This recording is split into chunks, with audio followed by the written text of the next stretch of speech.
ঢাকা বিশ্ববিদ্যালয়ের ছাত্র সংসদ ডাকসু নির্বাচনে সেনা মোতায়েনের সিদ্ধান্ত নিয়ে শুরু হয়েছে বিতর্ক ও ক্ষোভ।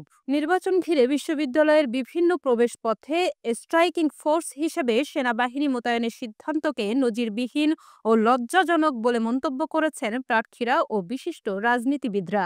নির্বাচনকে কেন্দ্র করে আর্মি ডিপ্লয় করাটাকে আমরা প্রশাসনের দুর্বলতা হিসেবে দেখি। যে একটা ছাত্র সংসদ নির্বাচন, বিশ্ববিদ্যালয়ের ছাত্র সংসদ নির্বাচনে যদি এভাবে আর্মি মোতায়েন করতে হয়, তাহলে এটা বিশ্ববিদ্যালয়ের প্রশাসনের জন্যই লজ্জাজনক একটা বিষয়। আমরা এই আহ, উদ্যোগের বিরোধিতা করি। আমরা আশা করি যে বিশ্ববিদ্যালয়ের প্রশাসনের যে শক্তি আছে সেটা দিয়ে এখানে একটা সুষ্ঠু নির্বাচন আয়োজন করা সম্ভব।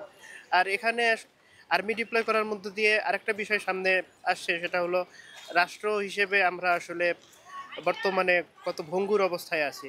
যে ছাত্র সংসদ নির্বাচনের জন্য সেখানে আর্মি মোতায়েন করতে হয়, তাহলে ন্যাশনাল ইলেকশন বা হচ্ছে জাতীয় পর্যায়ের ইলেকশনগুলোতে তাহলে কীরকম অবস্থা হতে পারে। আমাদের প্রশাসনের কোনোভাবেই উচিত ছিল না যে এখানে আর্মি নিয়ে আসা। দেখেন, যেখানে আর্মি থাকে সেখানে কিন্তু একটা ভয় ভীতি এমনিতেই কাজ করে, যে ক্যাম্পাসের ভিতর না জানি কি চলতেছে, যে মানে এখানে সেনাবাহিনী চলে আসছে।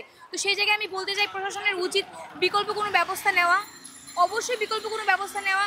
কারণ পুলিশ এখন মানুষ ওইভাবে মানে দেখে না, আগে যেরকম পুলিশকে দেখে ভয় পেতে, এখন কিন্তু ওরকমভাবে পায় না। কিন্তু কথা হচ্ছে যে সেনাবাহিনী যখন আনবে তখন একটা আতঙ্কের, একটা শঙ্কার জায়গা তৈরি হবে। আমার মনে হয় প্রশাসন আবারও এটা নিয়ে ভাবা উচিত এবং ক্যাম্পাসের ভিতরে কোনো সেনাবাহিনী প্রবেশ করানো উচিত না। নির্বাচনে হেভিওয়েট প্রার্থীরা ছাত্রদের সঙ্গে আলোচনার তোয়াক্কা না করেই এমন সিদ্ধান্তের তীব্র ক্ষোভ জানিয়েছেন। আমরা মনে করি যে ক্যাম্পাসের প্রশাসনে আসলে নিরাপত্তা দেওয়ার জন্য যথেষ্ট। এখন কি কারণে আসলে এখানে আর্মি মোতায়েনের প্রসঙ্গটা আসছে এবং ছাত্রদের সাথে বা প্রার্থীদের সাথে কোনো প্রকার কথা না বলে, কোনো প্রকার কনসার্ন শেয়ার না করে বিশ্ববিদ্যালয় প্রশাসন যে এভাবে আমাদের আড়ালে এখানে আর্মি মোতায়েনের কথা বলছে, আমরা এই জিনিসটাকে কোনোভাবে স্বাভাবিকভাবে দেখতে পারছি না। আমরা মনে হয় যে এই ক্যাম্পাস প্রশাসন কেন আসলে আর্মি মোতায়েন করতে চায়, সেই জায়গাটা তাদের পক্ষ থেকে স্পষ্ট করাটা জরুরি। 2019 সালে যখন ডাকসু বুট কারচুপি হয়, তখন আমরা কিন্তু চিফ রিটার্নিং অফিসারকে আমরা থুতু মেরেছিলাম। তাহলে এখনও তো আমরা যদি কারচুপির ঘটনা ঘটে, আমরা কিন্তু থুতু মারবো, আমরা কিন্তু রেজিস্ট্যান্স গড়ে তুলবো। সো সে জায়গা থেকে সেনাবাহিনী যদি আপনি মোতায়েন করেন, তাহলে শিক্ষার্থীদের সাথে আসলে একটা ক্ল্যাশ থাকার সম্ভাবনা আছে।